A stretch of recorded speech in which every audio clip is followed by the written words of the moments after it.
Shabbat Shalom.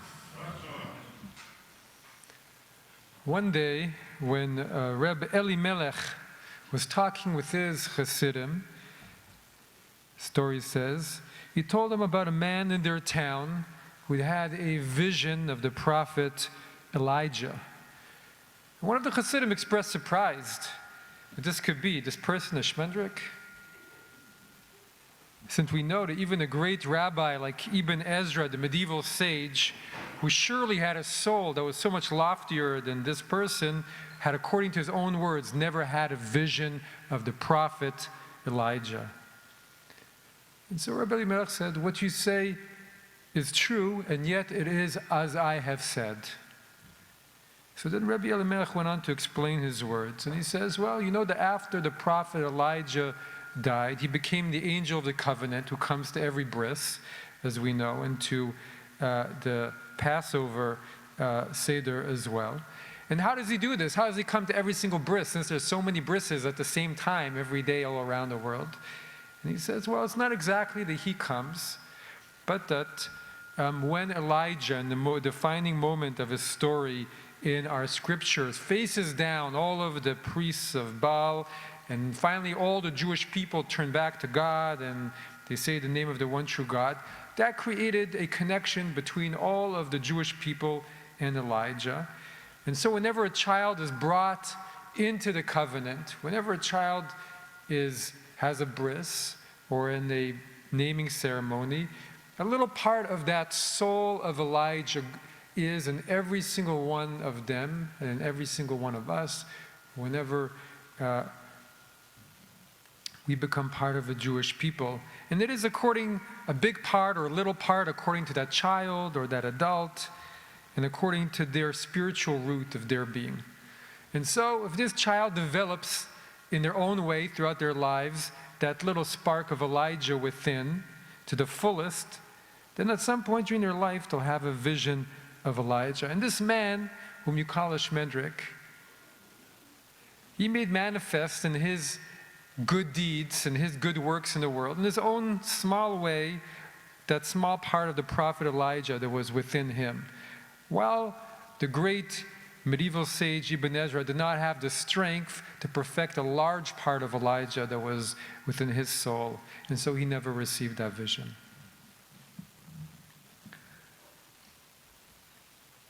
We all have that spark of Elijah within. Every one of us, according to our life circumstances, and a part of us has to fulfill Elijah's lofty work. Not appearing at every bris, thank God, but being the emissary, as we read in the Haftarah, of a world of messianic times, of Mashiach, and of lending our life to help fulfill that vision in our own unique way. So what was the vision of Elijah? What does this mean? As we read today, lo, I will send the prophet Elijah to you before the coming of the awesome, fearful, gadol, v'anorah day of the Lord. Hinei anochi sholech lachem et Eliyahu, et Eliyah hanavi. And so what does he do to prepare for that time? He shall reconcile parents with children and children with parents. And so therefore, to prepare for that day, to fulfill Elijah's spark, we too are tasked with being those agents of reconciling parents with children and children with parents. A vision to bring unity, a vision to bring peace, a vision to bring coming together in what can be the most unlikeliest and most needed of places, when children and parents no longer get along. And only when that's been fixed, can we even begin to think about a day of peace for the whole world, the days of Mashiach, as we call them. And if we're not able to fulfill, each one of us, that reconciliation in our own lives, then we're not bringing to fruition part of our Jewish soul and part of our Jewish mission.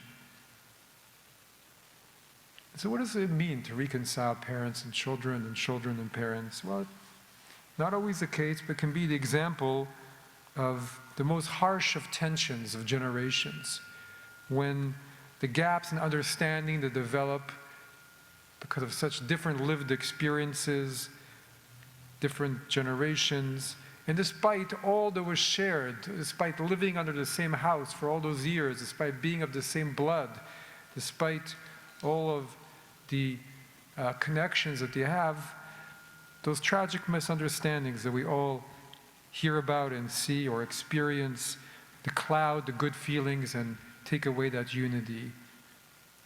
And the effort that it takes to mend them, sometimes it's not possible. But the teaching of this day of Shabbat HaGadol is that peace and unity and that work of reconciling human beings, that's the very prerequisite to bring the exodus of all people toward peace, and that we were created to be emissaries for. And this is where we're led to be reminded of as we begin to think about the story of the exodus of the upcoming holiday. Not just where we come from, that we came from Egypt, that we came from bondage, but where we're headed to relieve the slaveries of all peoples, to relieve the slaveries of all nations. And the message of this Shabbat is, if we want to do it in our own little way, we need to each be a force of that peace and of that unity and that reconciliation. And when we're not united, we see that around the world, everything is in danger, how quickly everything collapses. And this verse that I quoted, he shall reconcile parents with children and children with their parents.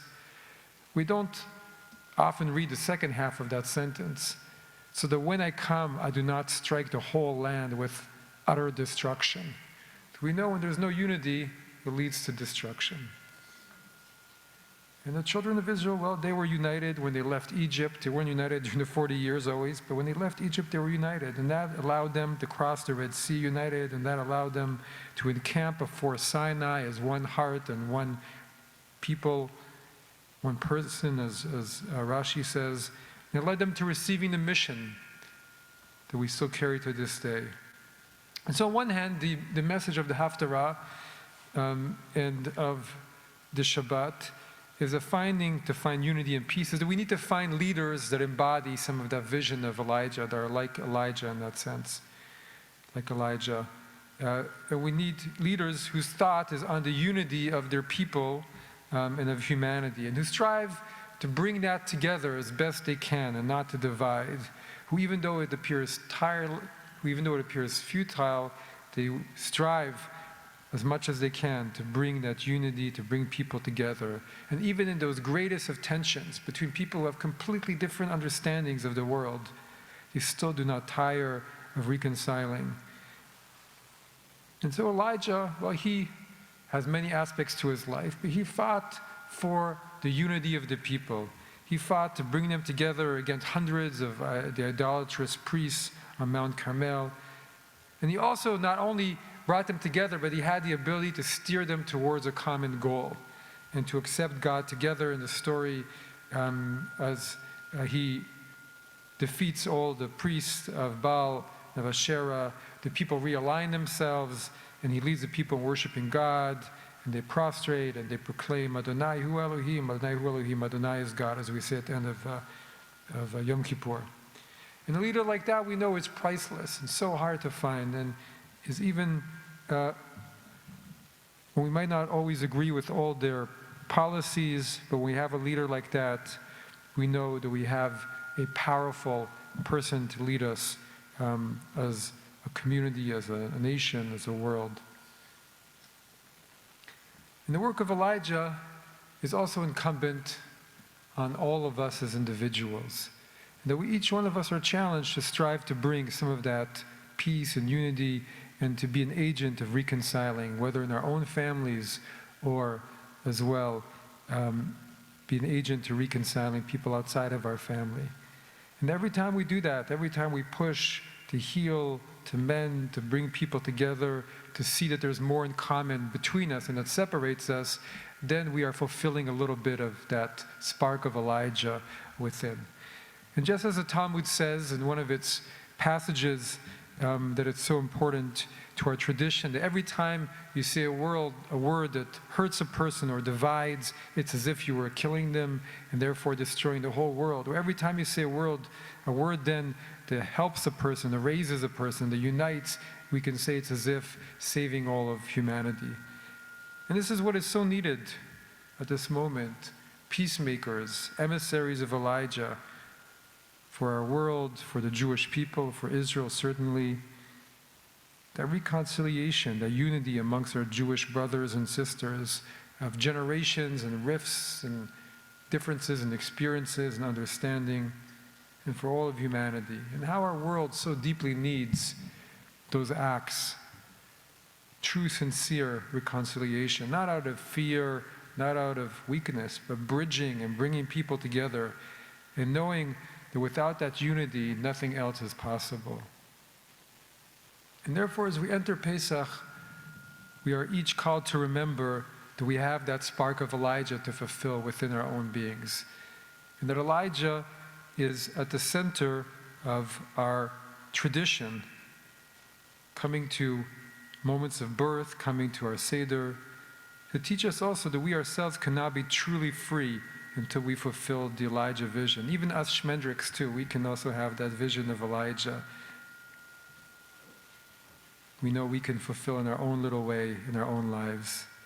And a blessed opportunity to leave this world knowing that we fulfilled a little bit of our task of what we came here to do, fighting for unity and peace, for our own lives, for Israel, for the whole world.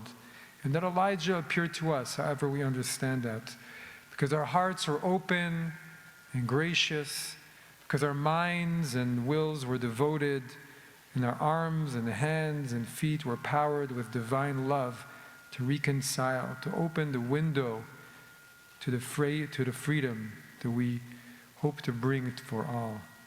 And to bring closer that great and awesome day, a Yom Norav V'Gadol, for which we were created, partners with the divine in making that vision a reality for peace for the whole world. Shabbat Shalom.